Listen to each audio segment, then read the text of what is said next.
네, 자 오늘의 맞수 한판 시작하겠습니다. 레드우드 파트너스의 최진욱 팀장과 알파프로 투자전략팀의 정태근 팀장 나와 계십니다. 어서 오십시오. 네, 반갑습니다. 맞수 한판 오늘의 첫 번째 주제를 공개하겠습니다. 자, 새 정부의 재건축 규제 완화 기대감, 그리고 이 가구업체들이 계속해서 가격 인상을 하는 것에 따른 이익 성장 기대감이 있습니다. 자, 오늘 리모델링 관련 주식이 시장을 가장 강하게 이끄는 테마인데 두 분께서는 투자 전략을 어떻게 세우고 계신지, 여전히 시장에서 매력이 있는지 함께 살펴보고 가시죠. 저희는 대표 주식으로 한국의 1위 가구업체인 한샘을 잡았습니다. 먼저 두 분의 목표가부터 확인해 보겠습니다. 정태근 팀장께서는 한샘의 목표가를 10만 원으로 잡으셨고요. 최진욱 팀장께서는 9만 4천 원의 목표가를 설정해 주셨습니다. 자, 정태근 팀장이 한샘 투자 전략 어떻게 세우고 계세요? 한샘은 뭐 한 가지만 좀 봐야 되겠죠. 서두에 그 서두에 그 앵커 멘트 하실 때 그 가격 인상에 대한 얘기를 좀 하셨는데, 일단은 뭐 공급과 수요 측면에서 좀 해석을 먼저 해보게 된다라면은 어쨌든 공급 측면에서 가격이 인상이 된다라는 부분들, 그리고 어쨌든 앞으로 뭐 주택 부동산 정책을 봤을 때 공급을 늘리긴 할 겁니다. 그렇게 되면서 거기에 대한 어떤 숫자 반영치가 얼마만큼 빨리 되느냐가 좀 관건일 것 같아요.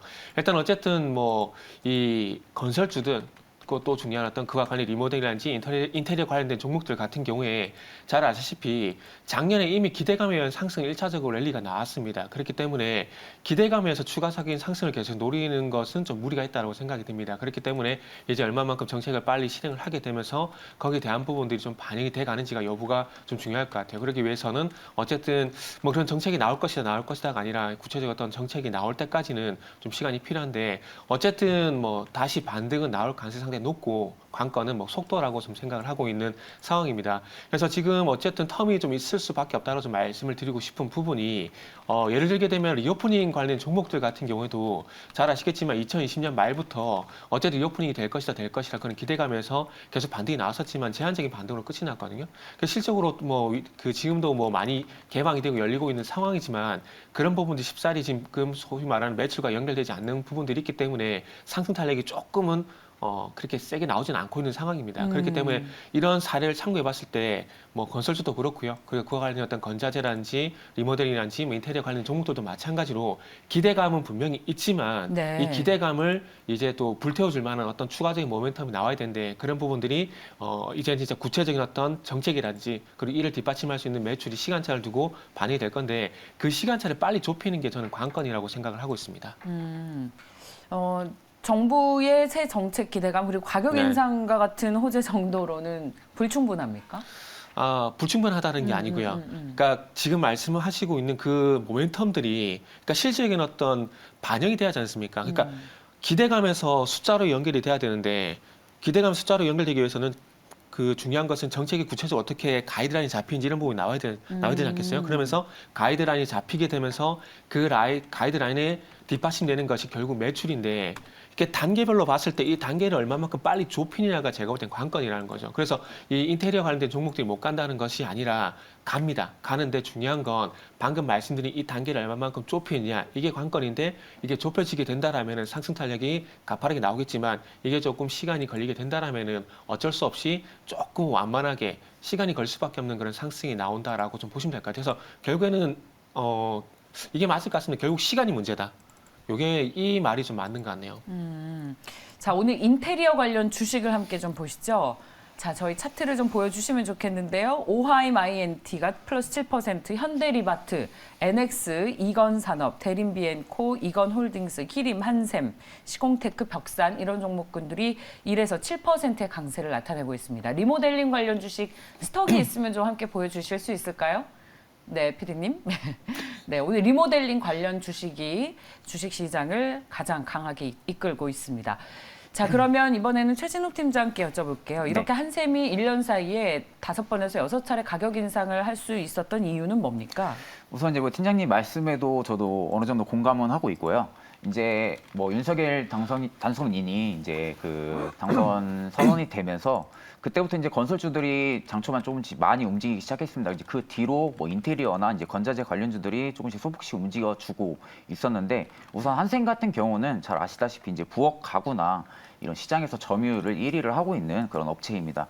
최근에 이제 건설 뭐 사항이나 이게 B2B 수주가 굉장히 이렇게 부진했지만 이렇게 리모델링이나 뭐 리품 이런 시장의 성장이 이제 인테리어 수주가 굉장히 증가를 하면서 이게 패키지 판매가 굉장히 많이 증가를 했습니다. 그러면서 이제 매출에도 이번에 최근 좀 성장을 좀 많이 했었고 분명하게 이제 윤석열 당선인이 당선이 되면서 첫 번째로 가장 먼저 해야 될 숙제는 이제 주택 공급 그리고 주택 시장을 중심으로 해서 그 국내 건설 투자를 확대를 할 건데 그로 인해서 아마 이제 건설주들이 장초반 조금씩 이제 움직여 주다가 그 뒤로 이제 후발주로 해가지고 이제 인테리어나 이런 건자재들이 움직여 줄 텐데 아까 팀장님 말씀하신 대로 이제 지금 상승 탄력이 분명하게 나오고는 있지만 지금 뭔가 뒷힘을 좀 이끌어 줄 만한 그러한 재료들이 아직 안 나오고 있다 보니까 아무래도 다른 테마성들보다는 조금 뒤처지고 있는 그런 모습은 확실히 보여주고는 있습니다. 하지만 이제 중장기적인 관점으로 분명하게 본다면은 이 주택 시장이나 그리고 인테리어나 이런 건자재 쪽 같은 경우는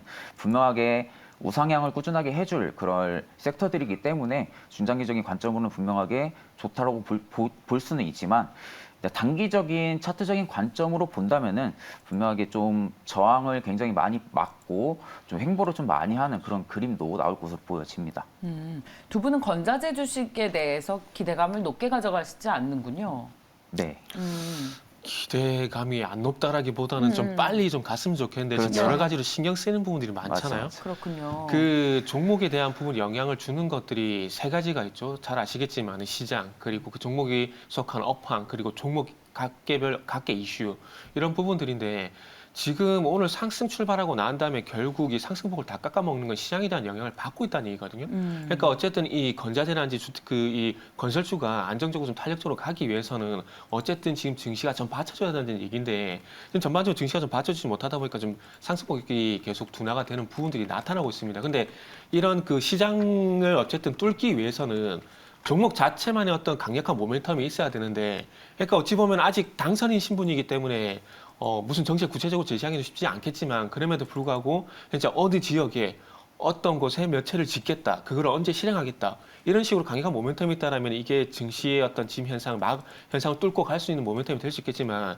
지금은 어찌 보면은 국토위 업무 보고를 받았다는 그 이유 하나만으로 지금 다시 제가 볼 때는 순환매거든요. 그러니까 최근에 잘 아시겠지만 삼성전자를 비롯된 로봇 관련주 그리고 잘 아시겠지만은 메타버스 그리고 리오프닝 그리고 지금 우리가 얘기하고 있는 정책 관련주들 거기다 좀 더 보태보게 되면은 우크라이나 관련해서 수상 관련 테마주들. 그러니까 지금 말씀드린 이 테마들이 엎치락뒤치락 하게 되면서 좋게 말하면 순환매 관점에서 하루는 이 섹터가 올랐다가 하루는 이 테마가 올랐다가 이렇게 반복이 되고 있는 두더지 잡기식으로 현재 상승이 나온 상황이기 때문에 지금 뭐 아직까지는 뭐 탄력적으로 가지 못하고 있다라는 거죠. 그리고 지금 서두에 말씀을 드렸듯이 어쨌든 이 뭐 부동산 관련해서 이 건설이라든지 건자재가 탄력적으로 가기 위해서는 지금 어쨌든 이 시장을 진짜 뚫고 갈 만한 강력한 어떤 정책이 진짜 가이드라인이 바로 제시가 되던가 아니면은 증시가 전반적으로 지금 좋다라고 나쁘다 좋은 것 안 좋은 건 아니지만은 좋다라고 말을 할 수 있는 부분은 아니거든요. 그렇기 때문에 이 지금의 어떤 증시 여건을 봤을 때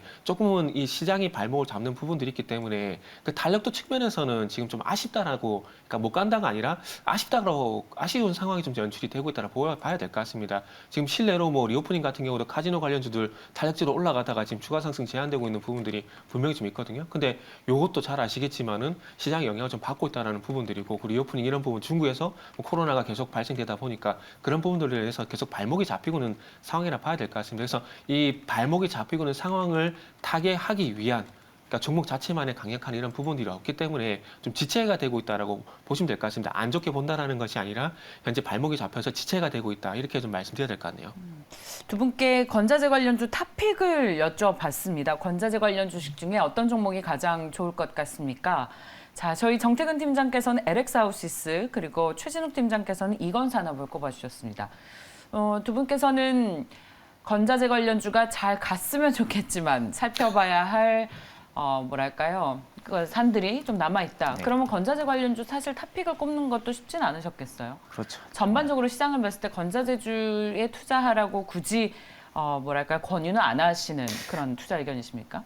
아무래도 이제 지금 같은 경우는 좀 상승 탄력이 확실하게 둔화된 모습을 또 보여주고 있고 시장 말씀이세요? 아니면 건자재 관련주? 건자재 말씀입니다. 네네. 그래가지고 지금 뭐 확실하게 지금 뭐가 정말 좋다라고 말씀을 드리기는 딱히 그러지만 이 이건 산업을 제가 뽑은 이유는 뭐냐면 최근에 이제 이건 리빙을 이제 흡수 합병을 했습니다. 이건 산업이 흡수 합병을 하면서 최근부터 이제 뭐 목재 부분이나 그리고 조립 부분 그리고 뭐 에너지 부분으로 인해 가지고 사업을 구분을 해가지고 합판이나 뭐 마루 이런 데서 매출 비중이 지금 전체 대부분을 차지를 하고 있는데 최근에 이제 매출이 증가를 했으면서 또 수익성 또한 상승을 한 그런 종목입니다. 그래서 이제 국내 건설 투자가 분명하게 또 회복은 될 것으로 보여지고 이 건자재 수요는 당연히 건설 투자가 회복이 되면서 그 수요는 분명하게 증가를 할 것이고 그에 따라서 이제 이런 뭐 미국의 신규 목조나 그리고 이 급증 등에 따라 가지고 분명하게 수출 쪽도 이건 산업이 지금 하고 있기 때문에 그런 쪽에 따라서 이렇게 매출도 분명하게 성장을 하고 있고 지금 이런 차트적인 관점으로 봐도 이런 중장기적인 하락 추세를 지금 최근에 좀 다시 돌파를 해주면서 다시 추세를 본격적으로 좀 잡아주는 그런 모습에 와 있다라고 보여지기 때문에 이런 건자재 쪽으로는 아마 본다고 하면은 좀 탑픽으로 뽑으면 저 같은 경우는 좀 이건 산업이 지금으로서는 좀 괜찮지 않을까 싶습니다. 자, 정태근 팀장님은 LX 하우스에 어떤 투자 의견 가지고 계세요? 그냥 전 개인적으로 확실하게 갈 수 있는 종목을 봐야 되지 않을까라는 생각을 했는데 네. 지금 어쨌든 지난 정권과 지금 이제 새로 들어올 정권의 차이점이 뭐냐면 지난 정권 같은 경우는 GTX와 신도시가 네. 이 키포인트였거든요. 근데 예. 이제는 여기에서 잘 아시겠지만 재건축하고 재개발 쪽으로 넘어갔습니다. 그러면 이 재건축과 재개발에서 확실하게 확실한 어떤 수혜가 있는 종목들, 그러니까 숫자가 확실하게 나올 종목들을 먼저 보는 게 일단 맞다라고 생각을 했습니다. 일단 잘 아시다시피 최근에 재개발 재건축을 하게 되면은 이 아파트의 고급화 이런 브랜드랄까요? 이런 고급화의 어떤 선호도가 높아지게 되면서 잘 아시겠지만 GS건설의 어떤 자이 브랜드의 어떤 선호도가 상당히 높습니다. 그러다 보니까 아파트가 고급화가 되다 보니까 그 안에 들어간 내장재도 당연히 고급화가 될 수밖에 없다라는 것들이죠. 대표적으로 이 LX 하우시스의 프리미엄 창호가 그런 케이스라 좀 보시면 될 것 같은데 일단 뭐 재건축 시장에서 고급화 바람으로 인해 가지고 선호도로 인해 가지고 이 자이 브랜드가 들어가고 있고 그리고 이 LX 하우시스 같은 경우에는 또 자이 그러니까 GS건설 쪽은 이제 납품을 하고 있는 상황입니다. 그리고 실내로 2019년도부터 2020년도까지 재건축 시장을 보게 되면 12만 가구가 재건축을 했는데 거기서 6만 6천 가구가 이 LX 하우시스의 프리미엄 창호를 채택을 했습니다. 수주권 기준으로 보게 되면 60% 정도 되는 수준인데 수주 금액으로 보게 되면 70% 가량 되는 상당히 뭐 거의 뭐 독과점하고 있다고 봐야 될 것 같아요. 그렇기 때문에 앞으로도 뭐 재개발 재건축이 추가적으로 진행이 되게 된다라면 그 속에서 현대건설이라든지 뭐 GSL 같은 고급화 브랜드가 들어갈 것이고 거기 맞는 또 프리미엄 창호, 프리미엄 관련된 건자재가 들어가게 된다면은 당연히 LX 하우시스가 수혜가 될 것이고 그리고 그로 인해서 분명히 또 매출이 나올 거라고 생각을 하고 있습니다. 물론 뭐 위나이텍이라든지 뭐 여러 가지 뭐 그 NX라든지 이런 종목들도 좋지만 일단은 어쨌든 대장이 가져야 그런 2등주, 3등주도 급등이 나올 수가 있는 부분이라고 생각을 했습니다. 그러다 보니까 어찌 보면 좀 확실하게 숫자가 반영되는 기업을 보는 게 좋지 않을까 하는 판단에 저는 그 LX 하우시스를 일단은 선택을 했습니다. 네. 잘 들었습니다. 오늘 지금 건자재 관련 주식의 상승 탄력이 생각보다 둔하다고 두 분께서 평가를 해주셨는데 전반적으로 주식 시장이 상승 탄력이 둔화되면서 관련 주식들도 네, 탄력이 둔화되는 모습 확인할 수 있습니다. 시가총액 상위 종목군들도요, 대체로 음봉으로 전환을 하면서 월요일장인데 지금 시장이 좀 탄력이 둔화되고 있는 것이 안타깝습니다. 자, 첫 번째 이슈로 저희 리모델링 주식을 살펴봤습니다. 맞수 한판 다음 이슈로 넘어가시죠. 자, 저희 두 번째는 중국 소비주를 보겠습니다. 중국의 경제 수도 상하이가 코로나19로 도시 전체를 봉쇄합니다. 2,500만 시민에 대해서 코로나19에 대한 전수검사를 실시합니다. 중국 소비 비중이 높은 이른바 중국 소비주들의 급락이 나타나고 있는데요. 저희 얼마 전에 선전시에서도 같은 일이 있었고 도시 전체가 셧다운돼서 중국 소비주들이 급락했습니다. 그런데 또 회복을 했습니다. 이번엔 어떨까요? 이 여파가 얼마나 미치겠습니까? 두 분께 투자 의견을 여쭤봤습니다. 정태근 팀장께서는 제한적이다. 그리고 최진욱 팀장께서는 관망의 의견을 주셨습니다. 자, 제한적이라는 것은 급락했지만 다시 제자리를 찾아갈 수 있겠습니까? 아니면 하락의 여파가 크진 않을까요? 그러니까 추세적인 하락이 나오지 않을 것 같다라는 판단 때문에 전 제한적인 영향이라고 좀 말씀드리고 싶어요. 추세적이진 않다. 네네. 예. 그러니까 어찌 보면은 지금 2020년 3월달 대비해서 이 코로나라는 이 전염병, 이 바이러스에 대한 영향이 상당히 많이 떨어져 있는 상황입니다. 그렇기 때문에 추가적인 하락은 나오지 않는다고 좀 봐야 될 것 같고요. 근데 이 코로나로 인해서 잘 아시겠지만 공급망 문제라든지 여러 가지 아직 해결되지 않는 문제들이 분명히 있기 때문에 결국은 인플레이션 문제겠죠. 이런 부분이 이제 발생되고 있는 상황이기 때문에 이런 것들로 인해서 조금 그 상승으로 가고 싶지만 계속 증시가 좀 발목을 잡히는 양상이 좀 진행되지 않을까라고 좀 생각을 했습니다. 그러다 보니까 이 상하이가 봉쇄됐음에도 불구하고 어찌 보면 지금 전반적으로 이제 팬데믹보다는 엔데믹 쪽으로 가는 방향입니다. 그리고 어찌 보면 또 이 코로나가 글로벌 전반적으로 문제가 되는 것이 아니라 어떤 국지적으로 계속 문제가 되고 있는 상황이기 때문에 저는 이게 추세적인 하락으로 가지 않기 때문에 영향은 있지만 제한적인 영향이라 봐야 될 것 같고 이 제한적인 어떤 영향임에도 불구하고 참 안타까운 거는 시장의 상승을 또 발목 잡는 요인으로 좀 작용이 될 수가 있을 것 같아요. 그래서 저는 그 갑자기 이런 그 포스터가 생각이 나는데 꺼진 불도 다시 보자. 그러니까 네. 코로나가 계속 그런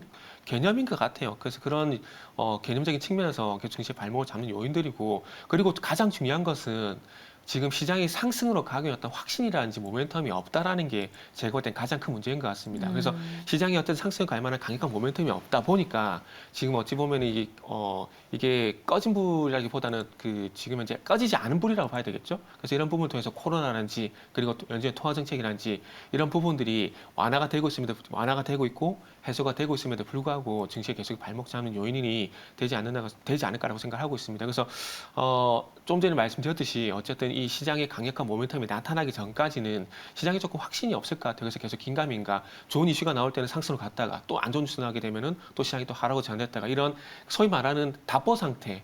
이렇게 저는 개인적으로 좀 진행이 될 것 같습니다. 그래서 코스피 뭐 수치를 한번 제시해보자면은 2620포인트에서 2740포인트 구간 사이에 조금 답답한 흐름이 당분간 좀 지속이 될 수밖에 없다라는 말씀을 좀 드릴 수 있을 것 같습니다. 자, 저희 보시면 LG생활건강이 특히 가장 직격탄을 맞고 있죠. 중국 비중이 높은 LG생활건강이 오늘 4% 가까이 빠지면서 84만 4천 원 기록하고 있습니다. LG생활건강은 차트를 보셔도 고점과 저점이 계속 낮아지고 있는데 웬만큼 좋은 이야기거리들이 좀 안 나오고 있네요. 자, 그렇습니다. 자, 그렇다면 중국 소비주가 얼마나 더 하락할까? 저희 정태근 팀장께서는 하락폭이 제한적일 것이다라는 말씀을 해주셨는데 다음 질문 해봤습니다. 얼마나 더 떨어질까? 정태근 팀장께서는 주가가 횡보할 것이다. 그리고 최진욱 팀장께서는 추이를 확인하자. 자, 어떤 뉴스를 확인해야 이 중국 소비주에 미칠 영향을 좀 전망해 볼 수 있겠습니까? 자, 그러면 뭐 팀장님이 거의 뭐 잘 말씀해 주셨는데 아무래도 지금 뭐 코로나가 이제 2년 동안 발생을 하면서 이제 아까 말씀하신 대로 팬데믹보다 좀 엔데믹 쪽으로 좀 가고 있는 추세이긴 합니다. 하지만 이제 중국이 지금 다시 국경을 지금 봉쇄한 이유는 또 코로나로 인해서 지금 봉쇄를 한 건데 이 확진자가 지금 다시 또 증가를 하면서 봉쇄를 들어간 겁니다. 근데 분명한 것은 초반보다는 봉쇄가 소폭 조금씩 이제 줄긴 할 건데 왜냐하면 경제 성장률 부분도 분명히 존재를 할 것이고 이런 소비주들도 관련이 분명하게 있을 겁니다. 하지만 이제 제가 이제 아까 말씀드린 대로 이 추이를 살펴보자 그리고 관망을 하자는 이유는 뭐였냐면은 지금 시장 자체가 하루가 오르면 그 다음 날도 시세의 연속성이 나와줄 만한 그런 뚜렷한 재료들이 지금 현재 나오지가 않고 있습니다. 그리고 지금 화장품이나 이렇게 소비주 관련해서는 이 중국 봉쇄를 하게 되면은 굉장히 타격을 좀 많이 받습니다. 그래가지고 이 봉쇄 부분이 분명하게 좀 완화는 될 것인데 이 부분에 있어서 불확실성이 너무 커지다 보니까 그 부분에 있어서는 이 화장품 관련주들도 지금 보게 되면은 거진 대부분이 차트적으로도 거의 다 하향 추세를 다 잡아주고 있고 지금 뭐 상향 추세를 잡아주는 종목들이 거의 없습니다. 그래서 제가 아까 관망을 조금 더 지켜보고 이 봉쇄 부분이 조금 더 완화가 되면서 엔데믹 쪽으로 좀 더 풀리면서 중국 쪽이 조금 더 이 경제 성장률 부분에서 조금 조정을 주면서 완화를 시킨다면은 그때 다시 소비주들은 다시 살펴보는 게 저는 좀 맞다고 생각을 합니다. 중국의 경제 성장률이 좋아질 가능성이 지금으로서는 없지 않습니까? 이제 아무려면은 지금으로서는 그렇게 뚜렷하게 뭐 있다라고 보기는 어려운데 현재 이제 코로나가 이제 우선 다시 터지지 않았습니까? 중국 같은 경우는. 그래가지고 그 부분에 있어서는 이 국경 봉쇄 부분에 있어서는 이제 초반보다 2년 전에 그 국경 봉쇄를 했을 때 당시보다는 분명하게 제한적으로는 할 겁니다. 분명히 제한적으로는 할 것인데 이제 그 시진핑 국가 주석이 이제 그 부분을 어떻게 이제 운영을 하고 이 봉쇄 부분을 조금씩 줄여가면서 성장률 부분에 좀 도움이 될 만한 부분을 좀 이어줄 것인지 그 부분이 조금 지켜봐야 된다고 저는 생각을 합니다. 네, 자 그렇다면 중국 소비주의 오늘 하락에 대해서 살펴봤습니다. 자, 저희 맞수한판 다음 이슈로 넘어가겠습니다. 세 번째 주제는 롯데칠성은 필두로해서 주류를 온라인에서 판매할 수도 있다는 기대감을 주식시장 투자 아이디어로 어떻게 가져갈 수 있을지 살펴보려고 합니다. 롯데칠성이 주류 온라인 배송 시작한다는 호재를 얻고 있는데 이것뿐만 아니라 리오프닝 관련 주식의 대표 아이템이기도 하죠. 자, 주류 관련주에 어떤 호재가 될 수 있을지 관련 주식에 대한 투자 아이디어를 여쭤봤습니다. 정태근 팀장께서는 좋다, 그리고 최진욱 팀장께서는 단기 호재로 보고 계십니다. 자, 네, 정태근 팀장님 해석해 주시죠. 네, 일단은 온라인 배송이 된다는 게 뭐 진짜 아직? 그 네. 울트라급 이런 정도는 아니라고 생각합니다. 그러나 예. 온라인 쪽으로 이렇게 열려 있다라는 것들이 지금 앞으로 매출 기여도 측면에서 보게 되면 그래도 긍정적으로 봐도 되지 않을까라고 생각이 듭니다. 그래서 이미 그렇게 생각한 이유가 뭐냐면은 이전에 2017년도 같은 경우는 전통주 같은 게 온라인 그 판매를 이미 시작을 했었는데 판매를 시작을 하게 되면서 상당히 큰 폭의 어떤 주류 판매 성장이 있었습니다. 그래서 그런 사례를 한번 참고해 보게 된다라면은 아무래도 전통주보다는 그래도 소비량이 더 많은 맥주, 소주 같은 경우는 더 큰 효과가 좀 있지 않을까라고 생각을 하고 있습니다. 그러다 보니까 조금 긍정적이라고 좀 말씀드릴 수 있을 것 같고요. 그러면 이 주류를 배송 온라인 판매를 했을 때 어디가 또 수혜가 될 것이냐 좀 보게 된다라면은 일단 어쨌든 뭐 이커머스를 가지고 있는 회사들 쪽으로 봐야 되지 않을까 생각을 하고 있습니다. 뭐 쿠팡을 대표적으로 말씀드릴 수 있을 것 같은데 뭐 쿠팡은 미국에 상장이 돼 있기 때문에 논의를 하더라도 어쩌면 이마트 같은 경우 습배송을 통해서 뭐 이 뭐냐 쿠팡의 어떤 그 로켓 배송처럼 일단 다음날 배송이 되는 그런 서비스를 진행하고 있기 때문에 이 온라인 시스템이 갖춰져 있고 그리고 배송 시스템까지 갖춰지는 상황이기 때문에 아마 이마트 같은 대형마트가 좀 수혜가 되지 않을까라고 생각이 듭니다. 그리고 상대적으로 편의점 같은 경우는 지금 잘 아시겠지만 담배라든지 주류 매출이 상당히 큰 폭을 좀 차지하고 있거든요. 네. 그렇기 때문에 편의점 같은 경우는 상대적으로 좀 타격이 되지 않을까 좀 생각이 들고요. 그래서 어찌 보면 유통주 내에서도 뭐 개인적으로 대형마트 쪽 같은 경우는 호재가 되겠지만은 그러니까 이거는 온라인 배송이 갖춰진 대형마트입니다. 이쪽은 호재가 되겠지만 반대로 편의점 같은 경우에는 이 온라인보다 오프라인 쪽으로 판매하는 비중이 더 높기 때문에 편의점 같은 경우 상대적으로 좀 타격을 받지 않을까 뭐 그런 말씀 좀 드리고 싶네요. 네, 저희 다음 질문에 대한 대답까지 해주셨네요. 자, 이 주류가 온라인에서 배송을 시작하게 된다면 어떤 종목이 수혜를 받겠습니까? 라고 여쭤보기도 했습니다. 정대근 팀장께서는 이마트 얘기를 해주셨고 또 저희 계속해서 말씀을 드리지만 리오프닝 관련 대표 주식으로 주류 업종이 꼽히기도 하죠. 저희 최진욱 팀장께서는 한국 알코올에 관심이 있다는 의견 주셨습니다. 투자 포인트가 뭡니까?